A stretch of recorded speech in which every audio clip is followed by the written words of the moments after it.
Next, we have the last meeting with Tom. Zoe says, Nick meets Tom again, seemingly a while after Gatsby's death and funeral.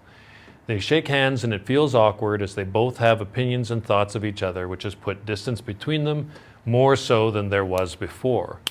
A few paragraphs later, Nick says, I couldn't forgive him or like him, but I saw what he had done was, to him, entirely justified. It was all very careless and confused. And this is the quote that has been circulating on Twitter recently. They were careless people, Tom and Daisy. They smashed up things and creatures and then retreated into their money or their vast carelessness or whatever it was that kept them together and let other people clean up the mess they had made. It's the vast carelessness that has been equated to Donald Trump recently, and the quote seems to make a lot of sense there.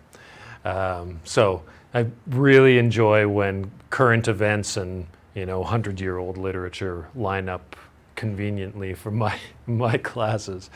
Finally, Nick expresses his view, being of Tom and Daisy. He relates them as children, of being empty and so self-centered that whatever they do, whatever disruptions they make, isn't their problem. I'm thinking back to in the first few chapters when Daisy had her daughter there, she made a comment about how she wishes that she, her daughter, would grow up to be a beautiful fool. I think that this just solidifies that Daisy is careless. She doesn't want her daughter to have to deal with a messy situation, like how it was with Gatsby, but if she does, that she can just be a fool about it. At first, when Daisy had made that comment, I thought she was crazy, but now I almost feel a bit of sympathy for her. She had liked Gatsby, but between him leaving and her parents not letting her see him, it's like she fell into despair and lost hope. Perhaps it was then when she decided to protect herself from more hurt that she would be careless, which eventually made her so self-centered that when she reunited with Gatsby, she had concealed herself so much that she no longer cared about what would happen to him. Okay, that's a couple of pretty serious sentences there, but how do we react to that?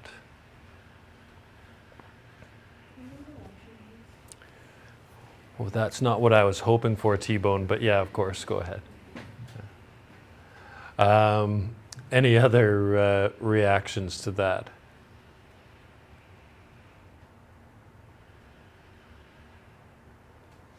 Okay.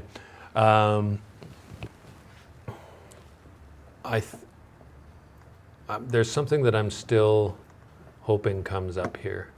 I thought I remembered seeing it when I went over your notes, but whatever. I'll keep it to myself for now and see if it comes up. So, Talia on the green light. Gatsby believed in the green light. The orgastic future that year by year recedes before us.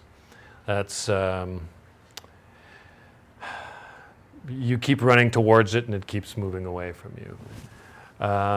Nick explained what made Gatsby so different from all the other characters, his sense of hope and dream in achieving the American dream. Gatsby was able to climb the social ladder from his modest childhood to living with a lot of wealth. Although he did not accomplish his ultimate goal of marrying Daisy, his belief in the green light and the American dream is what made him turn out all right in the end. And so this is what I was, part of what I was really hoping for. So that's, you didn't mention the quote about it was what preyed on Gatsby, the foul dust that trailed in the wake of his dreams, right? Like that was, now the more we think about it, the more it's like, oh, right, those dreams. Okay, I got it.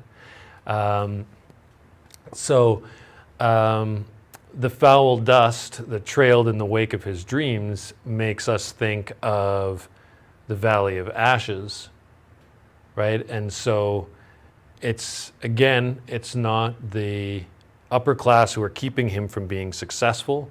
It's the lower classes that are holding him down. It is like if you're a smoker and a bunch of your friends are smokers. People don't really smoke anymore, but they did when I was your age. Like probably 50-60% of high school students would have been smokers, which is crazy to think about now. But what would happen is somebody would say, I'm quitting smoking, and then all of their friends who were also smokers really wanted that person to fail. They really wanted, if you wanted to quit smoking, your friends who were still smoking wanted you to fail. They wanted you to keep smoking so that you didn't become better than they were. Does that kind of make sense? This is, I don't know if I want to call it human nature, but I think there is an aspect to it of human nature, and that sort of jealousy that we don't want to see other people succeed where we failed. Okay, Gatsby's thoughts on Daisy from Bella. It excited him too that many men had already loved Daisy. It increased her value in his eyes. This quote really caught my attention. It really made me think of how and why Gatsby had such an obsession with Daisy in the first place.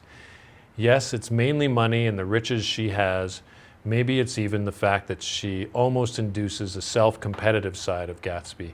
This one, Bella must have written this recently. I haven't read this one before, or it wasn't there when I reviewed your notes before. He wants to get to the same place as her in life, but the increased value in person due to how many people have loved her surprised me at first. I had assumed that there was more value in not having had so many suitors to feel special, to be given attention by her, but it seems that he almost sees that she has more of everything and is a wanted item herself, bringing in the competition of it all again. This quite astounds me to see that his infatuation is not really at all with her as much as it is with his own self-gain and aspirations. So Bella, again, almost got close there. She almost got close to what Daisy really is, right? The fact that everyone wants her doesn't make her worth less to Gatsby, and this is seemingly maybe confusing a little bit. Like, what kind of a comment is this about Gatsby? But this is really a comment about the American dream, right? And so you don't stop wanting that success because you've seen other people succeed. Okay, Gatsby turns out all right. This is important. And you know, obviously I made a big deal out of it at the beginning. And we weren't sure how he was going to turn out all right in the end, and it's a bit confusing since he's dead, how all right that actually is. But so earlier in the novel, Nick makes a comment to us, the reader, about how Gatsby turns out all right in the end. But Gatsby dies at the end of the book, and most people wouldn't consider that to be turning out all right, especially because Gatsby was a young man in his prime and was killed for such a senseless reason. But think about this. If Gatsby had lived, he would have had to deal with the fact that Daisy isn't the woman he remembers. She changed, and for the worse. She and her husband were willing to completely throw Gatsby under the bus and left for Chicago without even caring. In the 5 years Gatsby was away, Daisy turned into a terrible person. She says to Gatsby that she loves him, but she was willing to let him die so she could get away with killing someone, while she and her husband, who she hates, go off and leave other people to deal with it. She doesn't care. Daisy is a bad person.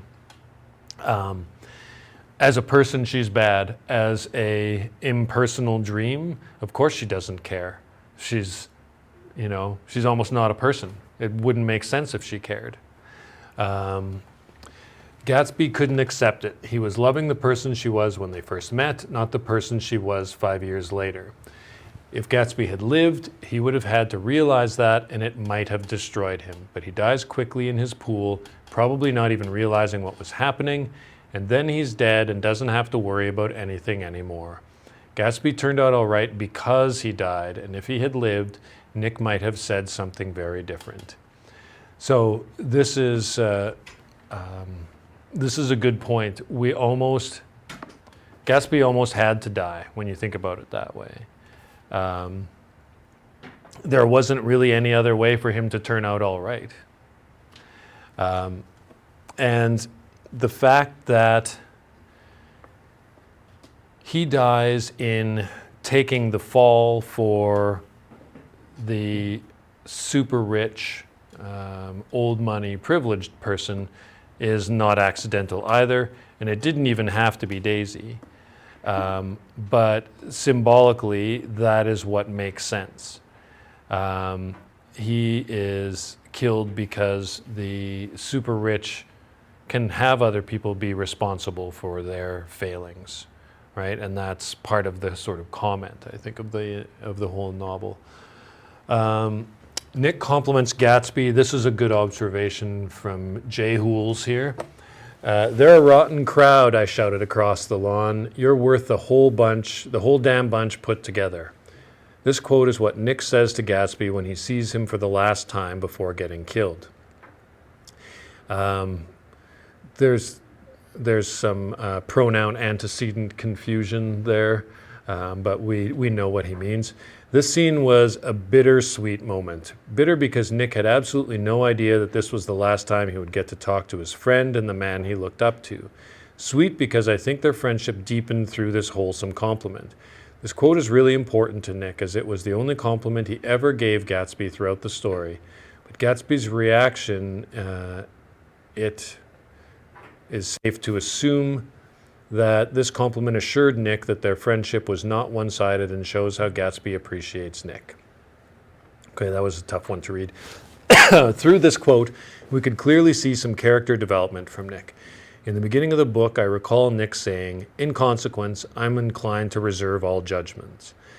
However, nearing the end of the book, we see that Nick has made judgments about different characters in the novel. For instance, the Buchanans and the other upper-class people. This shows that throughout the novel, Nick has become more poised and upfront about his opinions. That's a useful perspective, and we at least see, it's almost like in the end, Nick is the only person who appreciates Gatsby. So Nick, his father, and God, maybe. So we're thankful for this little moment where he's able to, tell his friend that he appreciates him.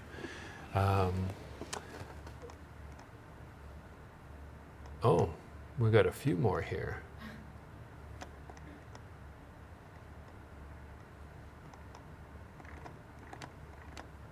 Okay, what time are we? 1:30. Okay, I need to take a break.